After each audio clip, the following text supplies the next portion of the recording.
Guys, today I will talk about how can you fix this problem or know how you can do that on your Bluesky app.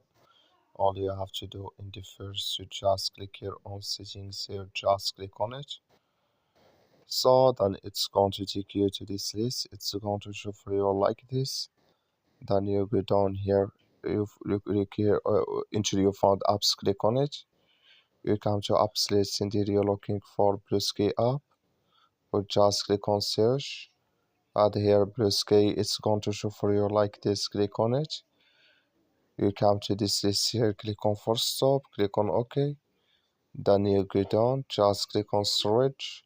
Come to storage list here, just click on clear cache. So then you go to your Play Store, click here on Play Store here, just click on it. So then it's going to take you to Play Store here.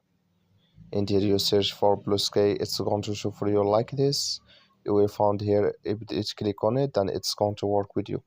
So thank you for watching. Don't forget to support us by liking and subscribe.